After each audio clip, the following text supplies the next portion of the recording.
दोस्तों, आज की इस वीडियो में हम बात करने वाले हैं 2012 की खतरनाक adventure horror film dead mine की।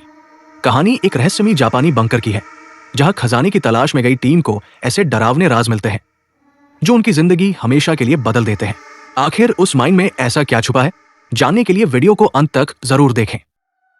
यह रोमांचक कहानी इंडोनेशिया के एक दूर दराज द्वीप से शुरू होती है, जहां कुछ तस्कर जंगल के अंदर कुछ अजीब और बहुत पुराने सामान खोज लेते हैं।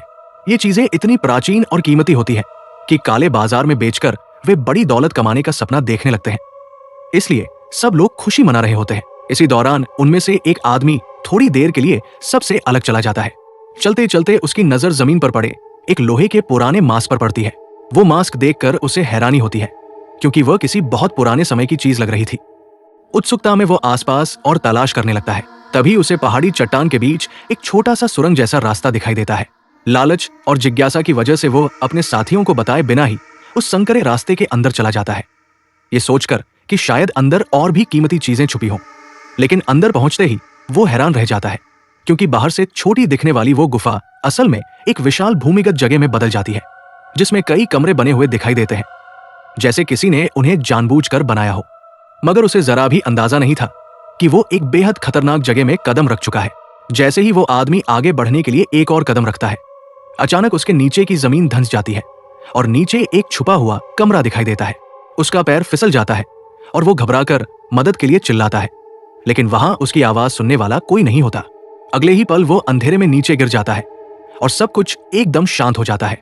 नीचे उसका क्या हुआ और वहां कौन सा रहस्य छिपा था, ये बात अभी रहस्य ही बनी रहती है। इस घटना के कई साल बाद उसी द्वीप पर एक नया एक्सप्लोरर ग्रुप पहुंचता है, जिसमें कुछ सैनिक भी शामिल होते हैं। पहली नजर में ऐसा लगता है कि वे लोग उस मशहूर खजाने की तलाश में आए हैं, जिसके बारे में कहा जाता है कि वो दशकों से इस द्वीप पर छिपा हुआ है। लेकिन सच्चाई यह है कि उनमें से किसी को भी इस द्वीप के असली खतरे का अंदाजा नहीं होता।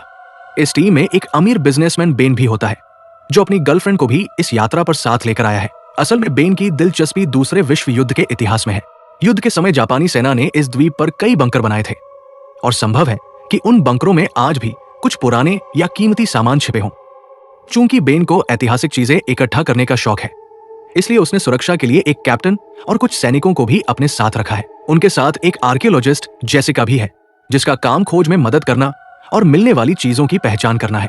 फिलहाल टीम सिर्फ इलाके की जांच कर रही है, क्योंकि अभी तक उन्हें कोई खास चीज नहीं मिली है। कैप्टन सावधानी से अपने सैनिकों का नेतृत्व करता है और साथ ही ये भी सुनिश्चित करता है कि किसी भी हाल में बेन और उसकी गर्लफ्रेंड सुरक्षित रहें। उसके आदेश पर सैनिक अलग अलग दिशाओं में फैलकर पूरे इलाके की तलाश शुरू कर देते हैं। तभी अचानक एक जगह से जोरदार चीख सुनाई देती है, और उस आवाज से वहां मौजूद सभी लोग घबरा जाते हैं। सब लोग तुरंत उस दिशा में दौड़ पड़ते हैं ताकि देख सके कि क्या हुआ है। वहां पहुंचकर उन्हें गुफा के अंदर से एक इंसानी कंकाल बाहर आता हुआ दिखाई देता है। ये नजारा देखकर बेन और उसकी गर्लफ्रेंड बुरी तरह डर जाते हैं। लेकिन कुछ ही पलों बाद सच्चाई सामने आती है कि ये असली कंकाल नहीं, बल्कि एक सैनिक का मजाक था, जो बाकी लोगों को डराने की कोशिश कर रहा था। कैप्टन को यह बचकाना मजाक बिल्कुल पसंद नहीं आता, और वो उस सैनिक को डांटते हुए चेतावनी देता है। मगर इस पूरे हंगामे के बीच उन्हें पास ही एक पुराना बंकर भी दिखाई देता है, जो शायद बहुत समय से छुपा हुआ था। बंकर को देखकर बेन तुरंत जेसिका से कहता है कि वो सबसे पहले अंदर जाकर देखे, क्योंकि हो सकता है वहां कोई कीमती या ऐतिहासिक चीज मिल जाए। लेकिन जेसिका उस जगह को देखकर थोड़ा घबरा जाती है, क्योंकि अंदर का माहौल बहुत अंधेरा, रहस्यमय और डरावना लग रहा था। जेसिका की झिझक देखकर बेन कैप्टन और बाकी सैनिकों से कहता है कि वे लोग बाहर ही रहें। फिर वो खुद जेसिका के साथ बंकर के अंदर जाने का फैसला करता है, ताकि दोनों मिलकर उस जगह की अच्छी तरह जांच कर सकें। अंदर पहुंचने के बाद वे चारों तरफ पड़े अजीब और पुराने सामान को ध्यान से देखने और समझने लगते हैं। उधर बंकर के बाहर खड़े कैप्टन और उसके सैनिक आपस में बात करने लगते हैं। उन्हें समझ नहीं आता कि आखिर बेन अपनी जान जोखिम में डालकर इतने खतरनाक द्वीप पर सिर्फ एक पुराने बंकर की खोज करने क्यों आया है। उनके लिए ये सब काफी बेवकूफी भरा फैसला लगता है। वही बंकर के अंदर तलाश करते हुए बेन और जेसिका को दो सैनिकों के कंकाल दिखाई देते हैं। उनकी यूनिफॉर्म पर लगे निशानों को देखकर साफ पता चलता है कि वे दूसरे विश्व युद्ध के समय के जापानी सैनिक थे। आसपास की चीजों को ध्यान से देखने के बाद जेसिका धीरे से बेन से कहती है कि वे लोग अपनी मंजिल के करीब पहुंच रहे हैं। हालांकि वो पूरी बात नहीं बताती और उसे वापस बाहर चलने के लिए कहती है। असल में जेसिका का मानना है कि उन्हें अभी और जगहों की तलाश करनी होगी, क्योंकि जिस रहस्यमयी चीज की वो खोज कर रही है उसका सही ठिकाना अभी सामने नहीं आया है। इसके बाद पूरी टीम द्वीप के अलग अलग हिस्सों में आगे बढ़ती रहती है। चारों तरफ घना जंगल और सुनसान इलाका दिखाई देता है। ये जगह ऐसी लगती है जहां सैनिक आसानी से छिप सकते थे। शायद यही वजह थी कि दूसरे विश्व युद्ध के दौरान जापानी सेना ने इस द्वीप को दुश्मनों पर नजर रखने और अचानक हमला करने के लिए चुना था। आखिरकार चलते चलते ये दल एक बहुत पुराने खनन क्षेत्र के पास पहुंच जाता है, जो अब पूरी तरह उजड़ा हुआ और सालों से वीरान पड़ा था। तभी अचानक उन्हें खदान के टूटे हुए हिस्से के नीचे एक अजीब सा दरवाजा दिखाई देता है। किसी को भी ये पता नहीं होता कि उस दरवाजे के पीछे जाने वाला रास्ता आखिर कितनी दूर तक जाता है या अंदर उनके लिए क्या छिपा हुआ है। कैप्टन तुरंत सलाह देता है कि शायद उन्हें अंदर जाने का जोखिम नहीं उठाना चाहिए, लेकिन बेन की जिज्ञासा अब इतनी बढ़ चुकी होती है कि वह किसी की बात सुनने को तैयार नहीं होता। उसे यकीन होता है कि अगर अंदर कोई प्राचीन खजाना या कीमती चीज छिपी है तो वो उसे हर हाल में हासिल करना चाहता है। कैप्टन मजबूर होता है क्योंकि इस पूरे मिशन का खर्चा बेन ही उठा रहा होता है। इसलिए सब लोग उस टूटे फूटे खनन क्षेत्र से होते हुए उस रहस्यमयी दरवाजे के पास पहुंचते हैं। काफी कोशिशों के बाद एक सैनिक उस दरवाजे को जबरदस्ती खोलने में कामयाब हो जाता है और पूरी टीम अंदर जाने की तैयारी करने लगती है। लेकिन ठीक उसी पल ऊपर खदान के खंडहरों पर कुछ हथियारबंद गुंडे अचानक दिखाई देते हैं और बिना चेतावनी दिए गोलियां चलानी शुरू कर देते हैं। पल भर में वहां अफरातफरी मच जाती है। जान बचाने के लिए सब लोग जल्दी जल्दी खदान के अंदर की तरफ भागते हैं। कैप्टन और उसके सैनिक जवाबी फायरिंग करते हुए बेन और उसकी गर्लफ्रेंड को सुरक्षित रखने की कोशिश करते हैं, क्योंकि उनकी सुरक्षा ही उनकी सबसे बड़ी जिम्मेदारी होती है। जैसे ही लगभग सभी लोग खदान के अंदर पहुंचते हैं, तभी गुंडों की तरफ से प्रवेश द्वार की ओर एक ग्रेनेड फेंका जाता है। जोरदार धमाके के साथ खदान का मुहाना पूरी तरह टूटकर बिखर जाता है। इस दौरान कैप्टन का एक सैनिक दूसरों को बचाने की कोशिश करते हुए गिरते मलबे के नीचे फंस जाता है। विस्फोट इतना जबरदस्त होता है कि खदान का बड़ा हिस्सा ही ढह जाता है और अब पूरी टीम अंदर फंस जाती है, जहां से बाहर निकलने का कोई साफ रास्ता दिखाई नहीं देता। सबसे बड़ी हैरानी की बात यह होती है कि किसी को समझ ही नहीं आता कि उन गुंडों को उनकी लोकेशन का पता कैसे चला और आखिर उन्होंने उन पर हमला क्यों किया। कुछ समय बाद धीरे धीरे सभी लोग होश में आते हैं और सबसे पहले ये देखने लगते हैं कि आखिर कितने लोग घायल हुए हैं। तभी पता चलता है कि कैप्टन का एक सैनिक बहुत बुरी तरह जख्मी हो चुका है और उसकी हालत बेहद नाजुक है। इस हालात को देखकर सबके मन में गुस्सा और उलझन बढ़ने लगती है और वे बेन से पूछने लगते हैं कि आखिर सच क्या है और वे लोग इस मुसीबत में कैसे फंस गए। थोड़ी देर सोचने के बाद आखिरकार बेन सच बताने का फैसला करता है। वो बताता है कि कई साल पहले उसके पिता भी इसी द्वीप पर आए थे, क्योंकि उन्हें विश्वास था कि यहाँ कहीं भारी मात्रा में सोना और खजाना छिपा हुआ है। हालांकि आज तक किसी को वो खजाना नहीं मिला, लेकिन इस राज के बारे में सिर्फ बेन और जेसिका जानते थे। इसी छिपे हुए खजाने की तलाश ही असल वजह थी, जिसकी वजह से उन्होंने ये पूरा अभियान शुरू किया था। बेन को शक होता है कि जिन हथियारबंद लोगों ने उन पर हमला किया, शायद उन्हें भी इसी खजाने की खबर मिल गई होगी। यही कारण है कि अब सबकी जान खतरे में पड़ गई है। ये सच्चाई सुनते ही कैप्टन गुस्से से भर उठता है, क्योंकि बेन ने ये बात पहले कभी नहीं बताई थी। उसे लगता है कि अगर पहले ही सच पता होता तो शायद ये हादसा टाला जा सकता था। सबसे ज्यादा दुख उसे इसलिए होता है क्योंकि उसका एक सैनिक अपनी जान गंवा चुका है। गुस्से में कैप्टन फैसला करता है कि वो अब बेन की मदद नहीं करेगा। वो अपने बाकी सैनिकों को लेकर तुरंत इस द्वीप से निकलने का मन बना लेता है।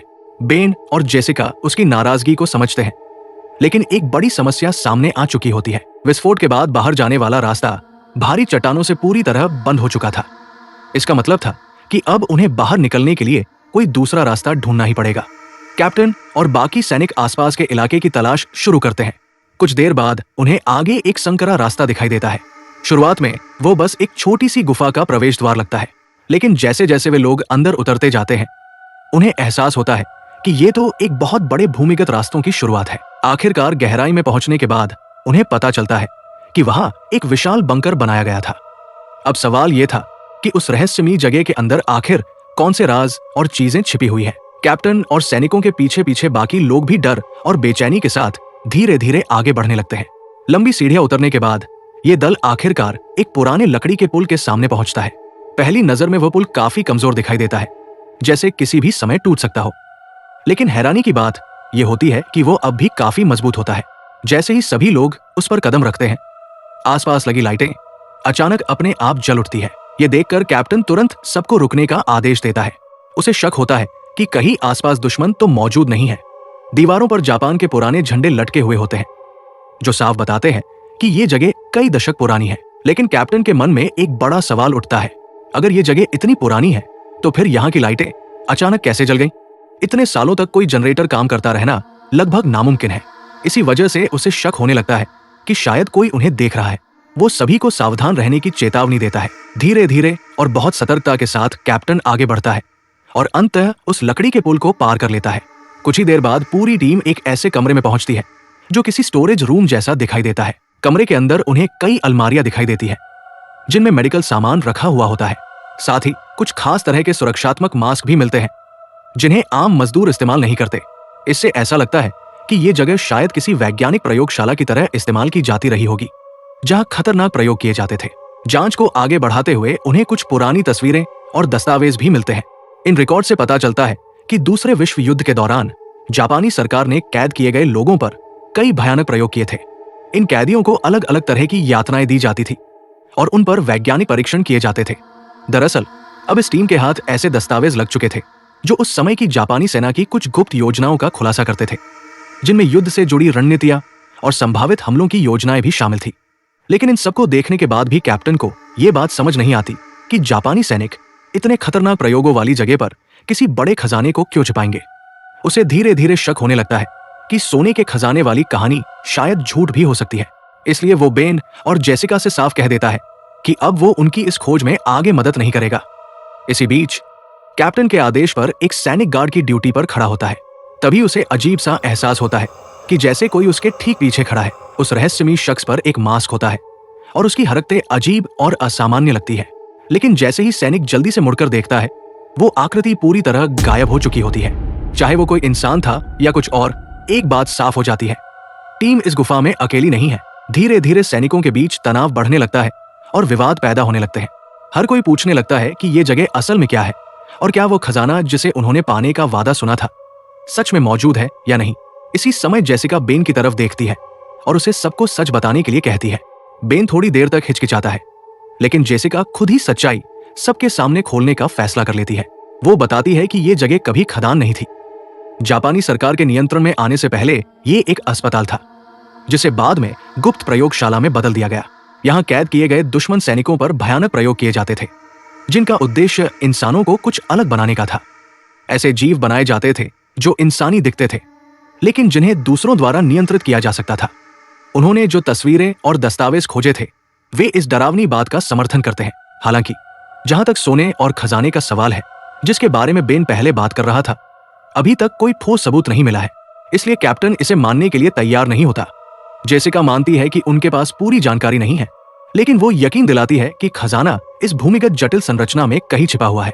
सोने की चर्चा सुनते ही कुछ सैनिक लालच में पड़ जाते हैं और सोचने लगते हैं कि अगर ये खजाना उनके हाथ लगा तो उनकी जिंदगी कितनी बदल सकती है। कुछ सैनिक खजाने के बारे में सवाल करने लगते हैं और इसे ढूंढने में दिलचस्पी दिखाने लगते हैं। ये देखकर कैप्टन काफी नाराज होता है, क्योंकि उसके सैनिक लालच में ध्यान भटक रहे हैं, जबकि उनका एक साथी गंभीर रूप से घायल है और उसकी जिंदगी खतरे में है। कैप्टन सभी को सख्ती से समझाता है कि इस समय उनका सबसे बड़ा काम खजाने की तलाश में आगे बढ़ने की बजाय गुफा से बाहर निकलने का रास्ता ढूंढना होना चाहिए। वो एक सैनिक को अपने साथ आगे भेजता है ताकि रास्ते की जांच कर सके, जबकि बाकी टीम को स्टोरेज रूम में रहने का आदेश देता है ताकि कोई और खतरे में न पड़े। लेकिन बेन इस फैसले से खुश नहीं होता, क्योंकि वो सबसे पहले खजाना पाना चाहता है और मानता है कि सोना उसका अधिकार है। इस पूरे हंगामे के बीच घायल सैनिक जॉन का ध्यान केंद्रित हो जाता है।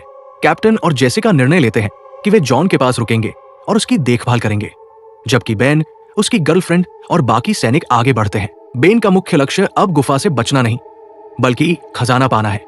उसने इस अभियान में लाखों डॉलर खर्च किए हैं और उसे पूरा यकीन है कि उसे इसका लाभ मिलना चाहिए। सैनिकों की मदद से बेन धीरे धीरे भूमिगत संरचना में और गहराई तक प्रवेश करता है। वहीं जॉन जहां घायल पड़ा है, कैप्टन जेसिका से अपने अतीत के बारे में बातें करने लगता है। वो स्वीकार करता है कि पहले वो स्वार्थी आदमी था जो सिर्फ अपने बारे में सोचता था। हालांकि वो सेना में सेवा करता था।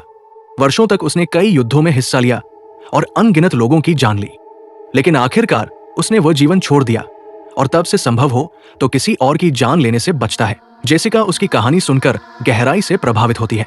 इसी समय बेन और बाकी सैनिक एक ऐसे क्षेत्र में पहुंचते हैं जहां फर्श पर लोहे की जाली लगी होती है। जाली के नीचे एक और कमरा दिखाई देता है जो किसी पूरी तरह अलग उद्देश्य के लिए बनाया गया लगता है। बेन को वहां एक हेलमेट भी मिलता है जिस पर अमेरिकी सेना का निशान बना होता है, जिससे लगता है कि कभी अमेरिका के सैनिक भी यहां आए होंगे। जैसे जैसे वे आगे बढ़ते हैं, सैनिक उन्हें सुरक्षा प्रदान करते हैं और बेन और उसकी गर्लफ्रेंड कई भयानक उपकरण देखते हैं जिन्हें स्पष्ट रूप से मानव प्रयोगों के लिए इस्तेमाल किया गया था। यह पुष्टि करती है कि जेसिका की पहले की बातें सही थी। ये जगह कैदियों को यातना देने और उन पर भयानक प्रयोग करने के लिए इस्तेमाल की जाती थी। स्थिति और भी डरावनी हो जाती है जब उन्हें बड़े कांच के जार मिलते हैं जिनमें कटे हुए मानव अंग सुरक्षित रखे हुए होते हैं। ये दृश्य इतना भयंकर होता है कि इसे देखकर किसी का भी मन उद्विग्न हो सकता है। इन डरावनी चीजों के बावजूद बेन अपनी गर्लफ्रेंड के साथ आगे बढ़ता है क्योंकि खजाने को खोजने का उसका जुनून उसके डर से कहीं अधिक मजबूत होता है। इस बीच जहां जॉन ग्रेनेड के धमाके में घायल पड़ा है, वो अचानक महसूस करता है कि उसके पास जमीन के नीचे कुछ हलचल हो रही है। जब वो ध्यान से देखता है तो लगता है कि मिट्टी के नीचे कुछ उसे खींच रहा है। जैसे ही वो जांच करने की कोशिश करता है, जमीन अचानक धंस जाती है और वो नीचे समा जाता है। ठीक वैसे ही जैसे कहानी की शुरुआत में वो गैंगस्टर गहरी गुफा में गिर गया था। जमीन के नीचे कुछ ऐसा होता है कि जॉन को नीचे खींच लेता है। ये देखकर कैप्टन और जेसिका तुरंत उसकी ओर भागते हैं और उसे बचाने की कोशिश में गहरे गड्ढे में कूद जाते हैं। वे गड्ढे के तल तक पहुंचने में कामयाब हो जाते हैं, लेकिन तब तक जॉन पहले ही मारा जा चुका होता है। उसकी देह जैसे घुल रही हो, मानो उस पर कोई शक्तिशाली एसिड डाल दिया गया हो। जांचने पर उन्हें पता चलता है कि वहां आसपास मानव कंकालों से भरा हुआ है। यह साफ संकेत था कि इस गुफा के अंदर कुछ शक्तिशाली और भयानक मौजूद है जो लोगों को मारकर उनके अवशेषों को निगल जाता है। जेसिका इस भयानक दृश्य को देखकर पूरी तरह डर जाती है। जब वो और कैप्टन अभी भी इस भयावह घटना को समझने की कोशिश कर रहे होते हैं, तभी पीछे से अचानक हमला होता है। किसी ने उन्हें बेहोश कर दिया। वहीं दूसरी ओर एक सैनिक जो सोने की तलाश में अकेला निकल गया था, अचानक अजीब और भयानक प्राणियों के हमले का शिकार होता है। ये प्राणी पूरी तरह से सड़ चुके शरीर वाले होते हैं और उनके चेहरे पर लोहे के मास्क चिपके होते हैं, जिससे पहचान पाना असंभव होता है कि वे इंसान हैं या कुछ और। वे सैनिक पर बर्बरता से हमला करते हैं और उसकी आंखें निकाल देते हैं। बेचारा सैनिक अपने आप को बचाने के लिए हिम्मत से संघर्ष करता है। ध्यान से देखें तो ये मास्क वही है जो कहानी की शुरुआत में गैंगस्टर ने देखा था, जो द्वीप के अंधेरे रहस्य का सच उजागर करते हैं। ये भयानक प्राणी जल्दी ही एक सैनिक को मार देते हैं, जबकि दूसरा जीवित रहने के लिए संघर्ष करता है। वो पूरी कोशिश करता है, लेकिन और भी प्राणी आते रहते हैं। अंततः वो थक कर समझ जाता है कि इस हमले से बच पाना मुश्किल है। कल्पना कीजिए कि आप ऐसे स्थिति में हो, दुश्मन ने आपको पहले ही अंधा कर दिया हो और वे आपके ऊपर हमला करने के लिए तेजी से बढ़ रहे हो। बिना दृष्टि के लड़ना बेहद मुश्किल होता है। फिल्मों और कहानियों में अक्सर दिखाया जाता है कि हीरो सिर्फ आवाज सुनकर दुश्मनों पर वार कर देते हैं, लेकिन असली जीवन में यह लगभग असंभव चुनौती होती है। हालांकि ऐसी परिस्थितियों में ट्रेंड सैनिक कभी कभी एक विशेष जीवित रहने की तकनीक का इस्तेमाल करते हैं, जिससे वे अपने आप को बचा सकते हैं। ऐसी स्थिति में सैनिक अपनी सुनने की क्षमता पर बहुत निर्भर रहते हैं ताकि ये पता लगाया जा सके कि हमला किस दिशा से आ सकता है। एक और तरीका यह होता है कि वे अपने चारों ओर छोटे पत्थर, धूल या ढीले मलबे फैला देते हैं। अगर कोई हमला करने वाला उस पर चलता है तो धूल उसके मुंह में चली जाती है और वो खांसने लगता है। उस खांसी की आवाज से उसकी सही जगह का पता लगाया जा सकता है। फिर भी इस स्थिति में मुख्य उद्देश्य लड़ना नहीं होता, क्योंकि अंधा होकर किसी दुश्मन को हराना बेहद कठिन है।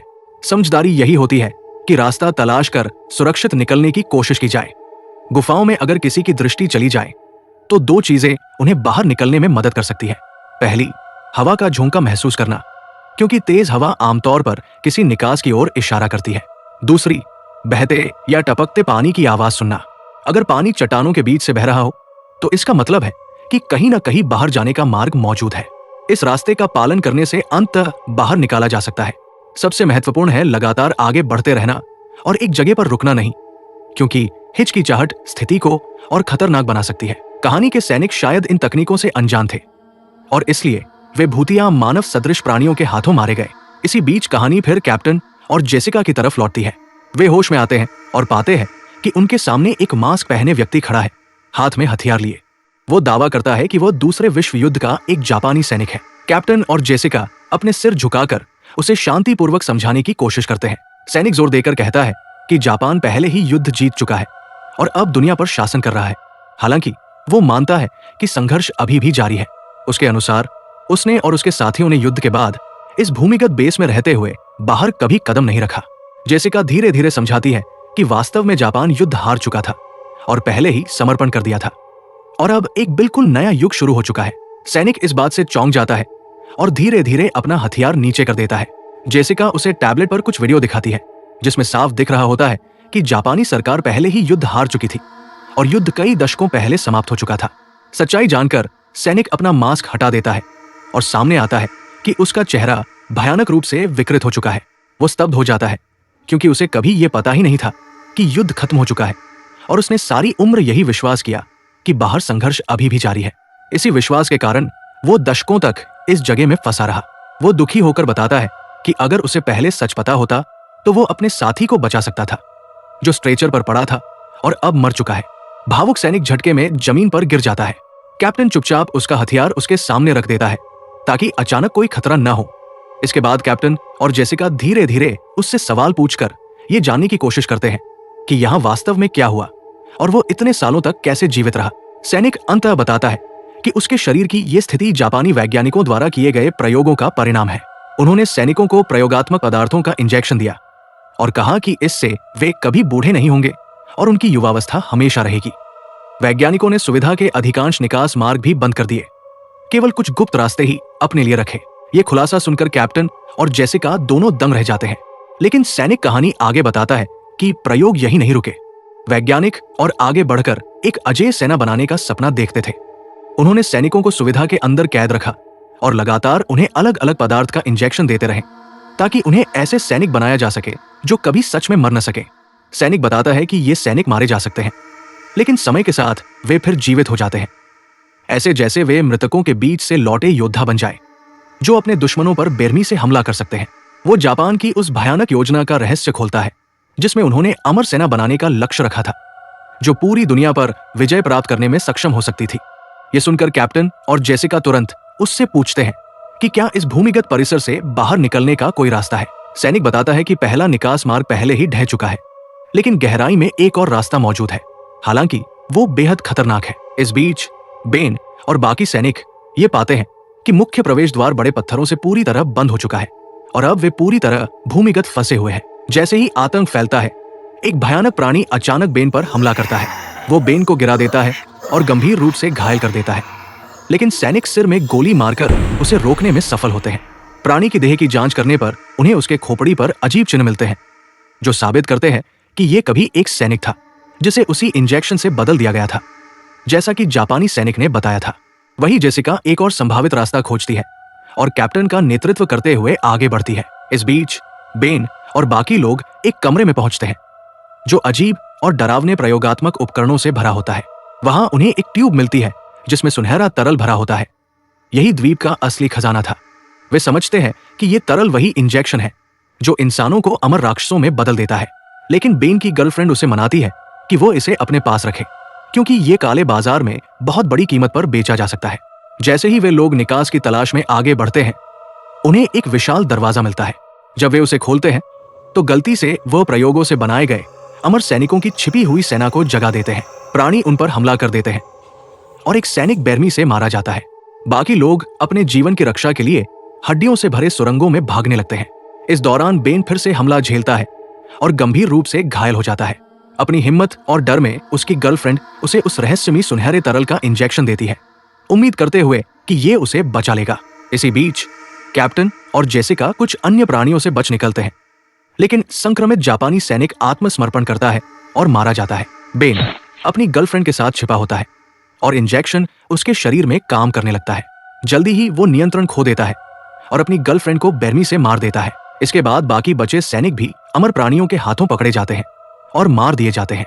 जेसिका आखिरी जीवित बची रहती है और पानी के नीचे बने मार्ग से सतह तक पहुंचने में सफल होती है, लेकिन एक अमर सैनिक उसे पानी से बाहर निकलते ही मार देता है। अंत में भूमिगत बेस से अमर सैनिकों की पूरी सेना बाहर आती है और दुनिया की ओर बढ़ने लगती है, ये संकेत देते हुए कि एक भयानक नई युद्ध जल्द ही शुरू हो सकता है। यही उस कहानी का अंधेरा और डरावना अंत होता है। तो दोस्तों, ये थी डेड माइन 2012 की पूरी कहानी। अगर आपको वीडियो पसंद आया हो तो लाइक जरूर करें, अपने दोस्तों के साथ शेयर करें और कमेंट में बताएं कि आपको कहानी का कौन सा हिस्सा सबसे डरावना लगा। हमारे चैनल को सब्सक्राइब करना न भूलें ताकि आप और भी ऐसे रोमांचक मूवी रिकैप्स मिस न करें। धन्यवाद।